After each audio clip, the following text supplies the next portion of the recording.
হরে কৃষ্ণ। সকলকে জানাই বিনম্র প্রণাম।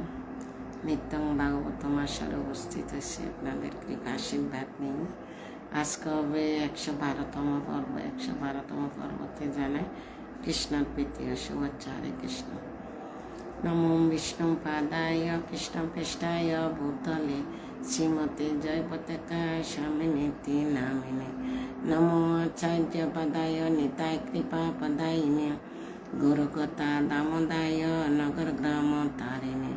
নমো বিষ্ণু পাদায় কৃষ্ণ পৃষ্ঠায় ভূতলে শ্রীমতে ভক্তিবেদান্ত স্বামিনীতি নামিনে। নমস্তে সরস্বতী দেবী গুরুবাণী প্রচারিণে निर्विशेष शून्यवादी बच्चत देश तारिणे। जय श्री कृष्ण चैतन्य प्रभु नित्यानंद श्री अद्वैत गदाधर शिवासादि गौर भक्तवृंद। हरे कृष्ण कृष्ण कृष्ण हरे हरे, हरे राम राम राम हरे हरे। ओम नमो भगवते वासुदेवाय। ओम नमो भगवते वासुदेवाय। ओम नमो भगवते वासुदेवाय। हरे कृष्ण। सर्वप्रथम আমার পরমারাধ্য গুরু মহারাজ জগৎগুরু শিলা প্রভুপাদ পূর্বতম আচার্যদের চরণ কমলে প্রণতি জ্ঞাপন করছে। তার সঙ্গে উপস্থিত ভক্তবৃন্দ চরণ কমলে জানায় বৈষ্ণবীয় প্রণাম। বাঞ্ছাকল্প তরু বৈশ্য কৃপা সিন্ধু ভয়বচ পতিতানম পাবনভ্য বৈষ্ণব নমো নমঃ। হরে কৃষ্ণ। আজকে হবে যে প্রথম স্কন্দ দ্বাদশ অধ্যায় মহারাজ পরীক্ষিতের জন্ম শ্লোক 23 থেকে শুরু হবে পর্ব 112। শিল্পী হরে কৃষ্ণ প্রণাম, দিদি প্রণাম, সোনাম মুড়ি হরে কৃষ্ণ প্রণাম, ধন্যবাদ। হরে কৃষ্ণ প্রণাম নেবেন সবাইকে অসংখ্য ধন্যবাদ। হরে কৃষ্ণ। পরীক্ষিতের জন্ম শ্লোক 23। পিতামহ সমসাম্য প্রসাদে গিরিশ উপমহ আশ্রয় সর্বভূতানাম যথা দেব রমা আশ্রয়। অনুবাদ। এই শিশুটি মানসিক সাম্যতার তার পিতামহ যুধিষ্ঠির অথবা ব্রহ্মার সমতুল্য হবেন। কৈলাস পর্বতের অধিপতি শিবের মতো তিনি মহাবদান্যায় হবেন এবং লক্ষ্মী দেবীর আশ্রয়স্থল পরমেশ্বর ভগবান শ্রী নারায়ণের মতো তিনি প্রত্যেকের আশ্রয় হবেন। এটা কার কথা বলতেছে? পরীক্ষিত মহারাজের কথা। জন্ম হয়েছে না, যখন সাধু সন্ন্যাদেরকে নিমন্ত্রণ দিচ্ছে, আসছে, ওনারা আশীর্বাদ করে যাচ্ছে, সাধু সন্তরা আশীর্বাদ করে যাচ্ছে। এটা যুধিষ্ঠি মহারাজ অথবা ব্রহ্মার সমতুল্য হবে। কৈলাস পর্বতের অধিপতি শিবের মতো তিনি মহাবদান্যায় হবে। লক্ষ্মী দেবীর আশ্রয়স্থল পরমেশ্বর ভগবান শ্রী নারায়ণের মতো তিনি প্রত্যেকের আশ্রয় হবেন। ওনারা সাধু সন্তরা এক একজনে যুধিষ্ঠি মহারাজকে ওনার সম্বন্ধে বলে যাচ্ছে। ছোট শিশু পরীক্ষিত মহারাজের ছোট শিশু বলে যাচ্ছে, আশীর্বাদ করে যাচ্ছে ওনার সম্বন্ধে। শ্রীমান হরে কৃষ্ণ। তাৎপর্য করেছেন শিলা প্রভুপাদ। জয় শিলা প্রভুপাদ। মহারাজ যুধিষ্ঠির এবং জীবসমূহের পিতামহ ব্রহ্মা উভয়ে তাদের মনের সাম্যভাবের জন্য আদর্শ। শ্রীধর স্বামীর মতো এখানে পিতামহ বলতে ব্রহ্মাকে ইঙ্গিত করা হয়েছে, কিন্তু শিল বিশ্বনাথ চক্রবর্তী ঠাকুরের মতো পিতামহ হচ্ছেন মহারাজ যুধিষ্ঠির স্বয়ং।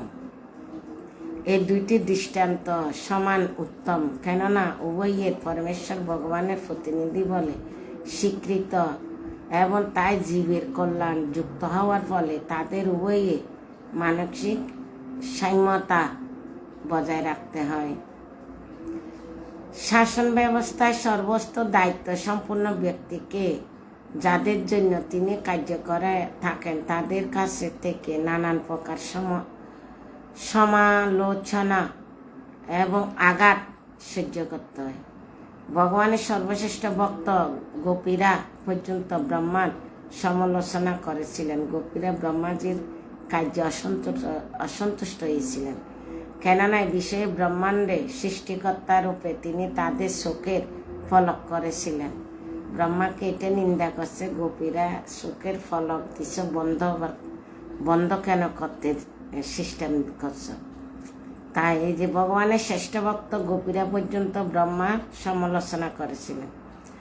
আচ্ছা, সৃষ্টিকর্তা রূপে তিনি তাদের চোখের ফলক সৃষ্টি করেছিলেন। ফলকগুলোকে ব্রহ্মা সৃষ্টি করেছেন, যেহেতু ব্রহ্মা জীব সৃষ্টির ভগবান সৃষ্টি, কিন্তু ব্রহ্মায় রূপদান দিছে।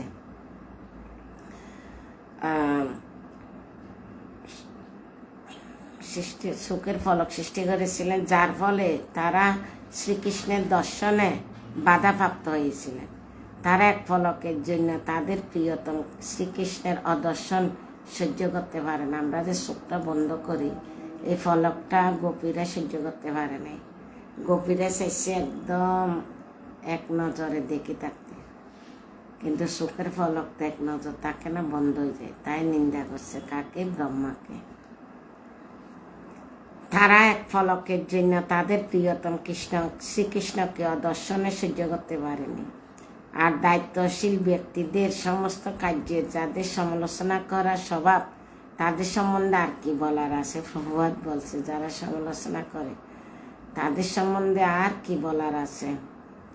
তেমনি মহারাজ যুধিষ্ঠিরকে তার শত্রুদের দ্বারা শ্রেষ্ঠ বহু কষ্টদায়ক পরিস্থিতি অতিক্রম করতে হয়েছিল, এবং সমস্ত পরিস্থিতিতে তিনি তার মানসিক সাম্যতা পূর্ণরূপে বজায় রেখেছিলেন। তাই মানসিক সাম্যতার ব্যাপারে উভয় পিতামহের দৃষ্টান্ত উপযুক্ত হয়েছে। দেবাদিদেব মহাদেব যাচকদের স্ফীত বরদানের জন্য বিখ্যাত, তাই তার আরেক নাম আশুতোষ। অর্থাৎ তিনি অতি সহজে সন্তুষ্ট হন। তাকে ভূতনাথ বলা হয়, অর্থাৎ তিনি হচ্ছেন সাধারণ মানুষের প্রভু, যারা তার প্রতি প্রধানত তার উদার দানের জন্য আকৃষ্ট। মহাদেব ফলাফলের বিবেচনা না করে বরদান করেন। মহাদেব হচ্ছে যে একজনকে আশুতোষ, অল্প হচ্ছে সন্তুষ্ট হয়ে যায় ভোলানাথ। তাই যেটা চায় সেটা দেবার জন্য প্রস্তুত থাকেন। লাকি মাতাজি হরে কৃষ্ণ। ক্লাস আছে 8:30 থেকে, যে 15-20 মিনিট পরে ক্লাস শুরু হইব। ক্লাসে ঢুকবেন। গত সপ্তাহ তো ঢুকেন নাই।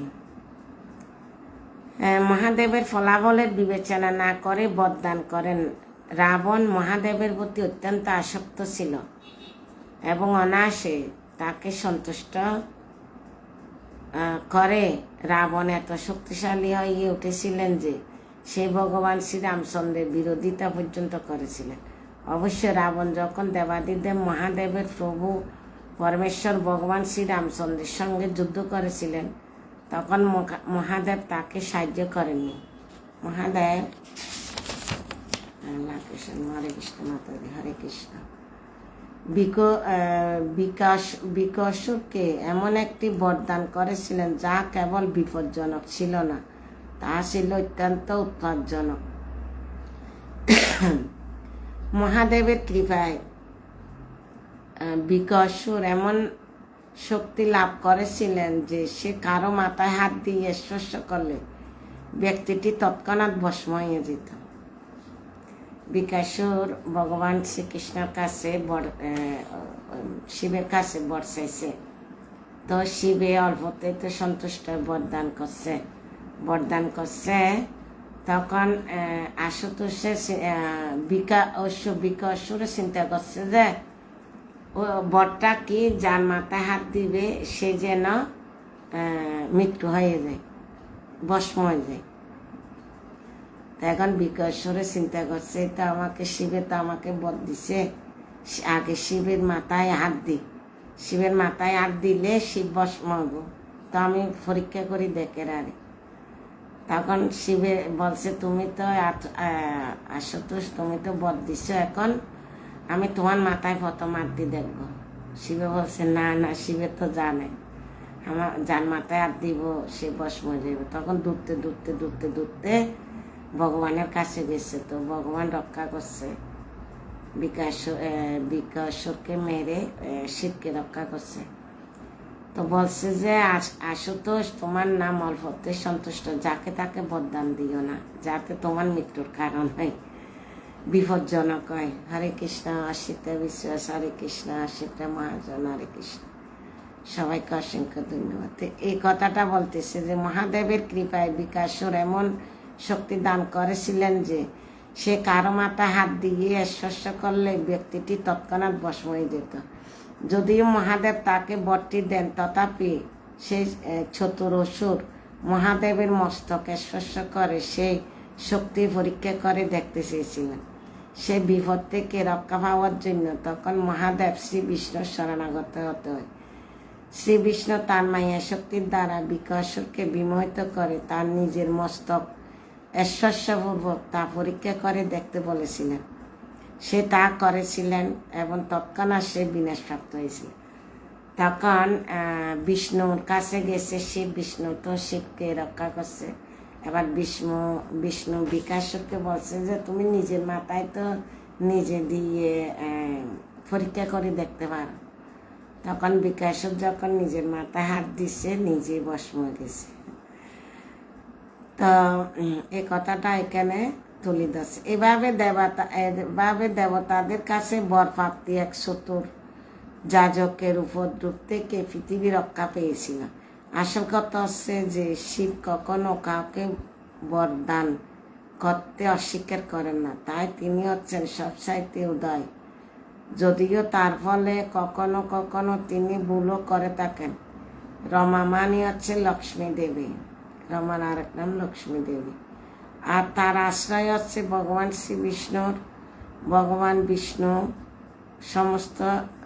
সমস্ত জীবের পালক।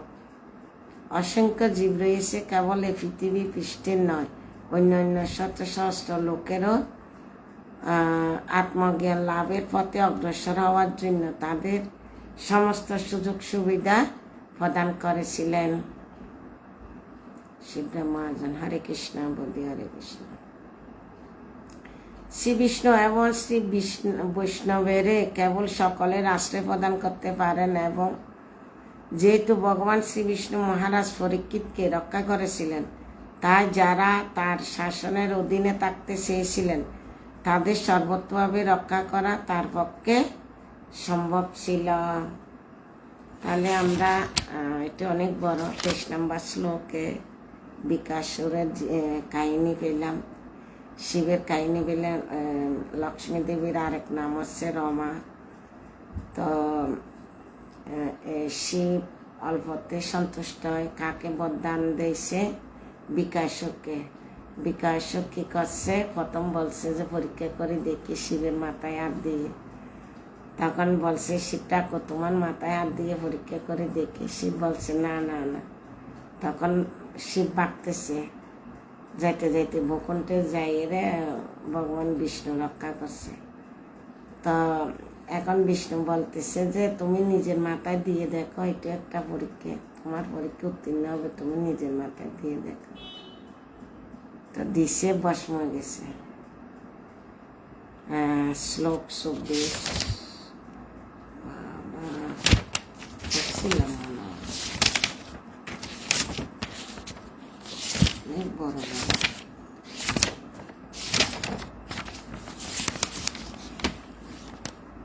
শ্লোক 24 এটা পরে শেষ দিব, কেন ক্লাসের টাইম হবে। শ্লোক 24 সর্বসদ্গুণামায়িত এষ কৃষ্ণম অনুবিত্তম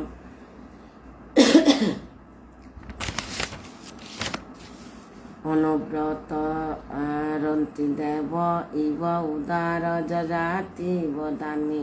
অনুবাদ: এই শিশুটি শ্রীকৃষ্ণের পদাঙ্ক অনুসরণ করে সমস্ত দিব্য গুণজনিত মহিমায় তার মতোই হবেন এবং উদারতায় মহারাজ রন্তিম দেব এবং ধর্মযাজনে মহারাজ যজাতির মতো হবেন। ওই মহারাজ সব মুনি ঋষিরা পরীক্ষিত মহারাজকে আশীর্বাদ করতেছে এবং গুণমহিমা প্রকাশ করে যাচ্ছে। সবাই কিছু না কিছু আশীর্বাদ করে যাচ্ছে। ষষ্ঠী বা নামকরণ অনুষ্ঠানে আসছে, সাধু সন্তরা কি কি আশীর্বাদ করে যাচ্ছে, সব কিছু ফলবে, সব কিছুর গুণের অধিকারী হবে। তাৎপর্য করেছেন শিলা প্রভুপাদ। জয় শিলা প্রভুপাদ। শ্রীমদ্ ভগবদ গীতায় ভগবান শ্রীকৃষ্ণ অন্তিম উপদেশ দিচ্ছে যে সকলে যেন তাদের সমস্ত তথাকথিত ধর্ম পরিত্যাগ করে কেবল তারই শরণাগত হয়। দুর্ভাগ্যবশত অল্প বুদ্ধিসম্পন্ন মানুষেরা ভগবানের এই মহান উপদেশ গ্রহণ করতে চায় না, কিন্তু যারা প্রকৃত বুদ্ধিমান তারা এই অনুপম উপদেশটি গ্রহণ করে অসীম সৌভাগ্য লাভ করে। মূর্খ লোকেরা জানে না যে সঙ্গের মাধ্যমে গুণ অর্জন হয়। দেখেন, আমরা পূর্বজন্মের স্বীকৃতি কিঞ্চিত আনছি, এখানে ভক্ত সঙ্গের মাধ্যমে আমাদের কিঞ্চিত কিঞ্চিত ভগবত ভক্তি জাগ্রত হয়েছে।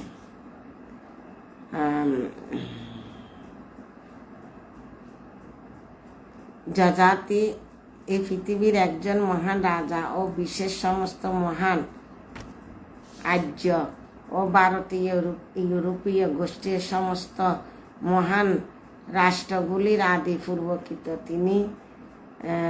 তিনি ছিলেন মহারাজ নহুয়ের পুত্র এবং জ্যেষ্ঠভাতা যুক্ত মহাত্মার পরিণত হওয়ার শাসন করেছিলেন। দেবয়ানী তার বিবাহ করতে চান, কিন্তু রাজকন্যা বলে তিনি প্রথমে তাকে প্রত্যাখ্যান করেন। শাস্ত্রের নির্দেশ অনুসারে ব্রাহ্মণই কেবল ব্রাহ্মণ কন্যাকে বিবাহ করতে পারে। সে যুগে মানুষ কর্মসংস্কার ব্যাপারে বিশেষ সতর্ক ছিলেন।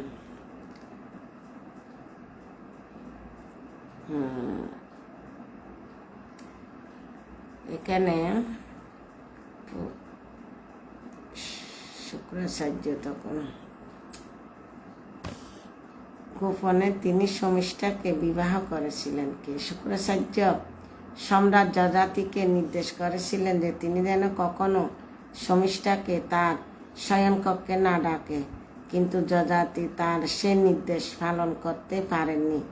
গোপনে তার শমিষ্ঠাকে বিবাহ করেছিলেন এবং তার মাধ্যমে কয়েকটি পুত্র জন্ম হয়েছিল। দেবযানী যখন সে কথা জানতে পারেন তখন তিনি তার পিতার কাছে ফিরে গিয়ে এ বিষয়ে অভিযোগ করেন। যযাতি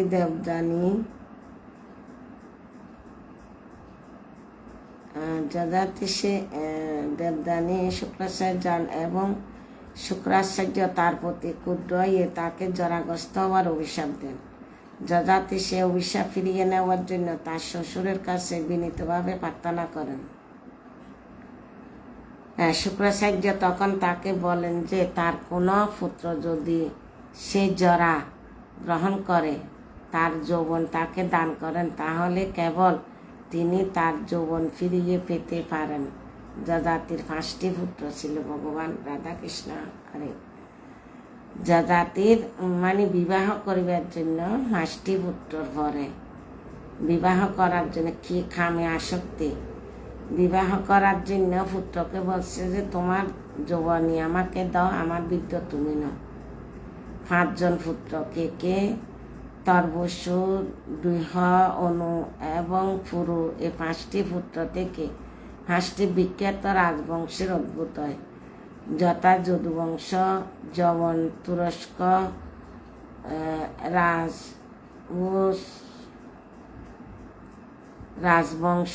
ভোজবংশ, মেলস, গ্রীক বংশ, পৌরব বংশ। এই 5টি বংশ সারা পৃথিবী জুড়ে ছড়িয়ে পড়েছিল। তার পুণ্যকর্মের প্রভাবে তিনি স্বর্গলোকে প্রাপ্ত হয়েছিলেন এবং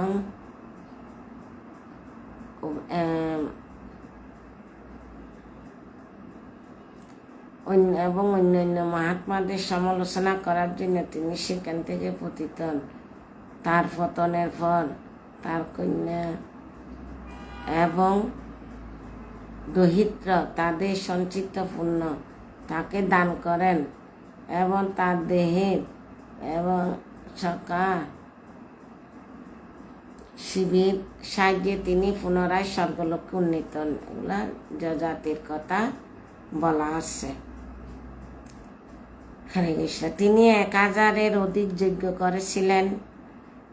তিনি অত্যন্ত তার পতনের পর তার কন্যা এবং দরিদ্র তাদের সঞ্চিত পুণ্য তাকে দান করেন এবং তার দরিদ্র তার সকা শিবির সাহায্যে তিনি পুনরায় স্বর্গলোকে উন্নীত হন, যেখানে তিনি যমরাজের সবাই সদস্য এবং ভক্তরূপে বাস করছেন।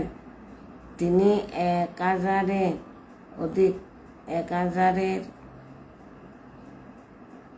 অধিক যজ্ঞ করেছিলেন, জুড়ে বিস্তার লাভ করেছিলেন। অত্যন্ত কামাসক্ত হওয়ার ফলে তিনি যখন শুক্লাচার্যের সাবে জরাগ্রস্ত হন, তখন তার সর্বকনিষ্ঠ পুত্র পুরুষ 1000 বছরের জন্য তাকে তার যৌবন দান করেছিলেন। দেখেন, তখনের দিনে পুরুষ 1000 বছরের জন্য তাকে যৌবন দান করেছিলেন। অবশেষে তিনি সংসার জীবনের প্রতি বিরক্ত হন এবং তার পুরুষকে তার যৌবন ফিরিয়ে দেন। তিনি যখন তার রাজ্য পুরুষকে দান করতে চান, তখন তার সবাদ এবং প্রজারা অসমাপ্তি প্রকাশ করেছিলেন। কিন্তু তিনি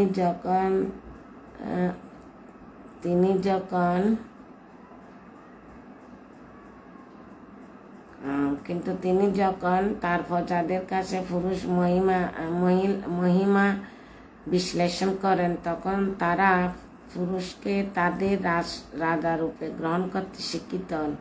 তারপর সম্রাট যজাতি গৃহস্থ জীবন থেকে অবসর গ্রহণ করে বনবাসে গিয়েছিলেন।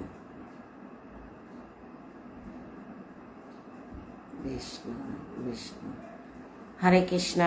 আজকে 23-24, আগামী কাল হবে 25 থেকে। এগুলো বড় বড়, 2টার উপর পড়া হইল না। আর দ্বিতীয়ত, এখন গীতার ক্লাস, মাতাজিদের অনলাইনে ক্লাস শুরু হবে, তাই আর বেশি কিছু নিতে পারছি না। ঠিক আছে, সবাই যুক্ত হন, আমি চালু করি। হরে কৃষ্ণ। ভগবতং গ্রন্থরাজ কি জয়, শিলা প্রভুপাদ কি জয়, শিলা গুরু মহারাজ কি জয়, অনন্ত কোটি বৈষ্ণববৃন্দ কি জয়, নিতাই গৌসিতানাথ প্রেমানন্দে। হরি হরি বল। হরে কৃষ্ণ। সকলে ভালো থাকুন।